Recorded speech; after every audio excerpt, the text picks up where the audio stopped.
Once upon a time, there lived a king. The king should have been contented with his life, given all the riches and luxuries he had. However, this was not the case. The king always found himself wondering why he just never seemed content with his life. Sure, he had the attention of everyone wherever he went, attended fancy dinners and parties, but somehow he still felt something was lacking, and he couldn't put his finger on it. One day, the king woke up earlier than usual to stroll around his palace. He entered his huge living room and came to a stop when he heard someone happily singing away. Following this singing, he saw that one of the servants was singing and had a very contented look on his face. This fascinated the king, and he summoned this man to his chambers.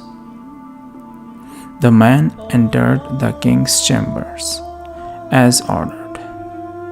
The king asked why he was so happy. To this, the man replied, "Your Majesty, I am nothing but a servant, but I make enough of a living to keep my wife and children happy. We don't need too much, a roof over our heads and food to fill our tummy. My wife and children are my inspiration. They are content with whatever little I bring home. I am happy because my family is happy." Hearing this, the king dismissed the servant and summoned his personal assistant to his chambers. The king related his personal anguish about his feelings and then related the story of the servant to his personal assistant, hoping that somehow he would be able to come up with some reasoning that here was a king who could have anything he wished for at a snap of his fingers and yet was not contented, whereas his servant, having so little, was extremely content. The personal assistant listened attentively and came to a conclusion. He said, "Your Majesty, I believe that the servant has not been made part of the 99 Club." "The 99 Club? And what exactly is that?" the king inquired. To which the assistant replied, "Your Majesty, to truly know what the 99 Club is, you will have to do the following. Place 99 gold coins in a bag and leave it at the servant's doorstep. You will then understand what the 99 Club is." That very same evening, the king arranged for 99 gold coins to be placed in a bag at the servant's doorstep. Although he was slightly hesitant and he thought he should have put 100 gold coins into the bag, but since his assistant had advised him to put 99, that is what he did. The servant was just stepping out of his house when he saw a bag at his doorstep. Wondering about its contents, he took it into his house and opened the bag. When he opened the bag, he let out a great big shout of joy. Gold coins! So many of them! He could hardly believe it. He called his wife to show her coins.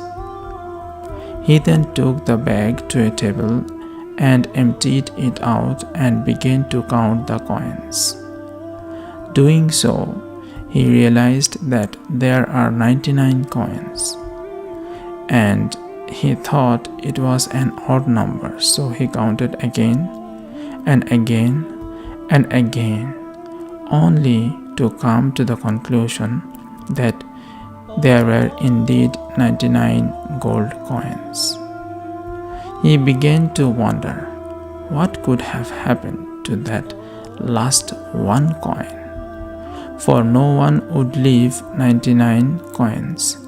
He began to search his entire house, looked around his backyard for hours, not wanting to lose out on that one coin. Finally exhausted, he decided that he will have to work harder than ever to make up for that one gold coin to make his entire collection of an even 100 gold coins.